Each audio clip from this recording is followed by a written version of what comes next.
जानकार मित्र भी हैं, बहुत विद्वान हैं, लेकिन मैं भी ये जिम्मेदारी से बताता हूँ कि इथेनॉल पर बहुत रिसर्च मैंने भी नहीं किया, मैंने भी जाकर जानकारी ली।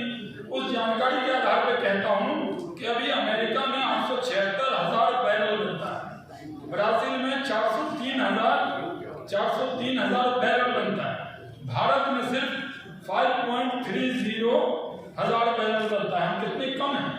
अगर हम इथेनॉल इतना बना लें तो समझिए कि हम अपने देश को कितना मजबूत करेंगे।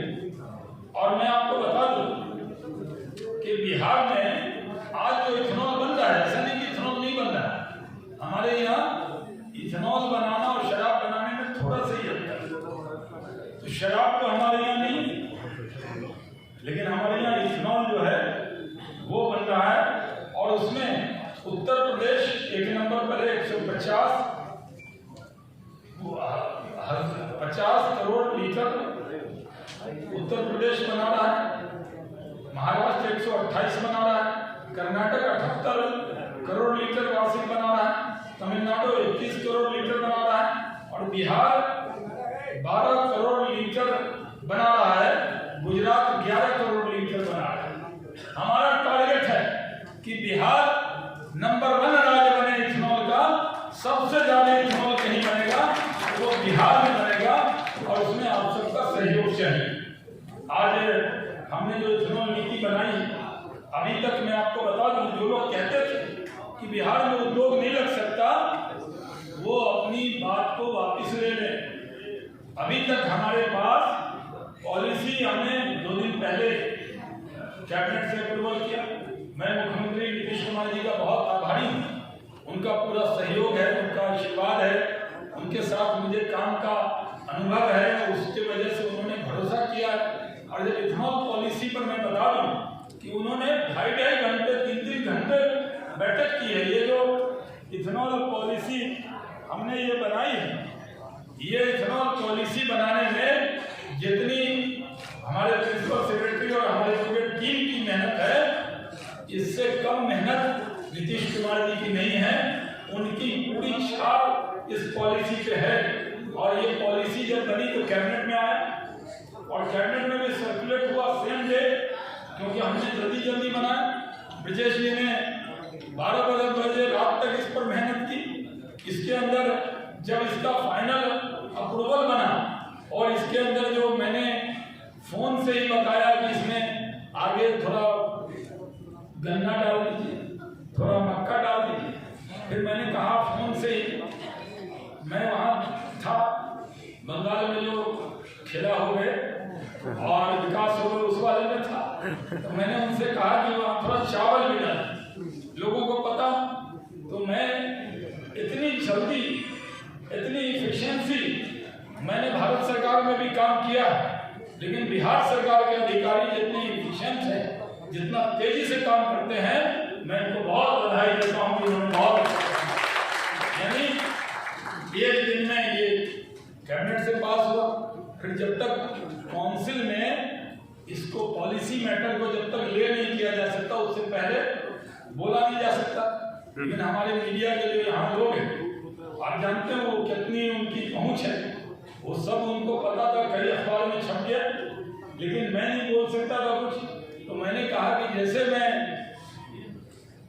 बंगाल से लौटूंगा तो दूसरे दिन आज तय किया कि आज मैं इस इथेनॉल पॉलिसी को देश के सामने यहीं से लॉन्च करूंगा।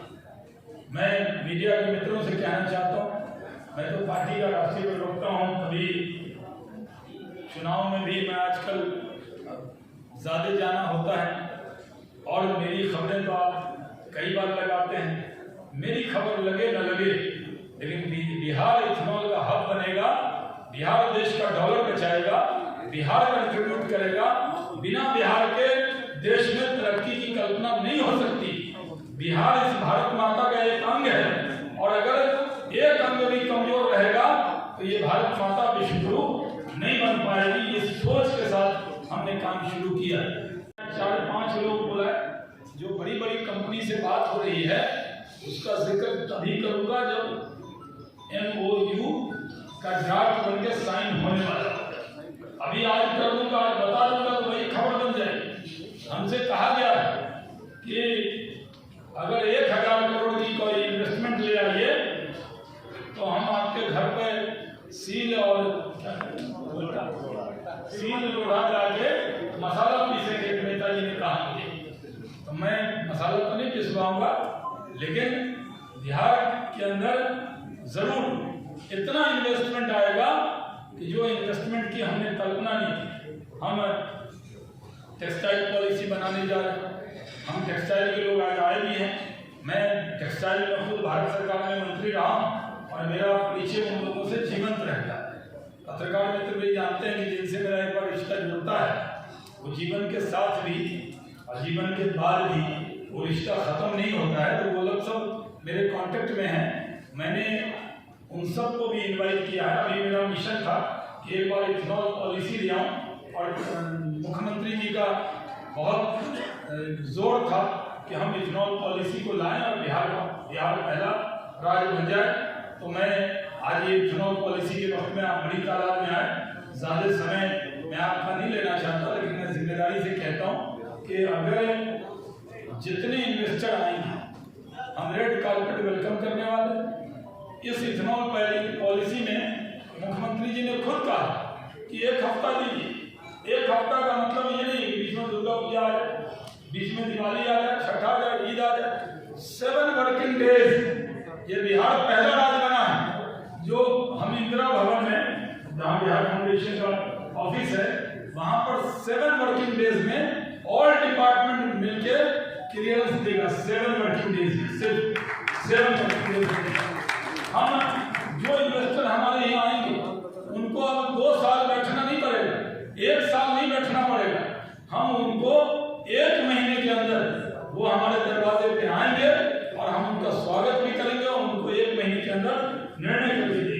हम बियाडा के मामले में बड़ी लोगों को तरह तरह की बातें रहती, और मैं आपको बता देता हूँ पूरी तरह से हमारा विभाग इस बात की चिंता करेगा कि जो इन्वेस्टर आए उसको सिर्फ बोलने के लिए नहीं, अतिथि देवो भव वाला देश है, जो आएगा उसकी भी चिंता करेंगे। लेकिन जो बिहार के लोग हैं, बिहार पीछे होगा, लेकिन एक बार हु इज हु बिहारी की हम लोग डायरेक्टरी छाप दें तो पता लगेगा। फार्मास्यूटिकल में बिहारी बहुत आगे हैं, बिहारी मजदूर नहीं है, मालिक हैं। फार्मास्यूटिकल के लोग कैसे आए, वो इलेक्ट्रॉनिक्स में कैसे आए, टॉय में कैसे आए, प्लास्टिक पार्क में कैसे आए। और इसमें केंद्र सरकार के जितने मंत्री बिहार से हैं वो भी मेरी तरह ही मेहनत कर रहे हैं। मेरी सबसे बात हुई है, रविशंकर प्रसाद जी से बात हुई है, मेरी बात भाई विराज सिंह जी से हुई है, मेरी एग्रीकल्चर मिनिस्टर साहब से हुई, मेरी फाइनेंस मिनिस्टर साहब से हुई है, मेरी पेट्रोलियम मिनिस्टर साहब से हुई। जो हम चाहते हैं पेट्रोकेमिकल इंडस्ट्री जो 30,000 करोड़ के करीब का इन्वेस्टमेंट है वो बरौनी में आ जाए, उस इलाके की तकदीर और तस्वीर बदल जाएगी। हम लोग कोशिश कर रहे हैं बिहार रोड, बिजली, पानी, सुरक्षा, लॉ एंड ऑर्डर के मामले में हिंदुस्तान में सबसे आगे है। अब उद्योग के मामले में भी नीतीश कुमार जी के नेतृत्व में बिहार औद्योगिक क्रांति करके रहेगा। ये हम सब की, हमारी सरकार की जिद है और आपका आशीर्वाद होगा तो हम कर पाएंगे।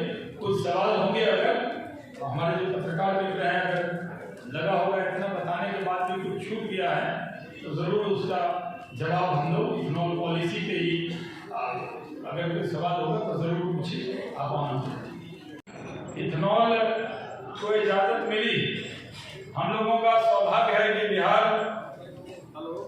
उद्योग के मामले में बहुत आगे रहा है।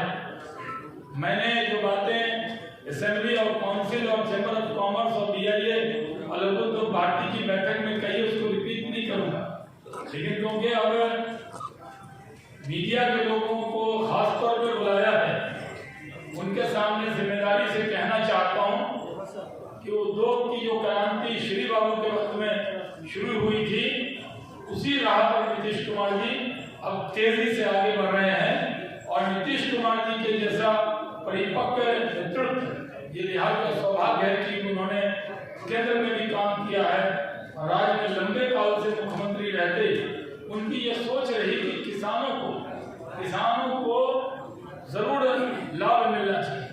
किसानों की उपेक्षा नहीं होनी चाहिए।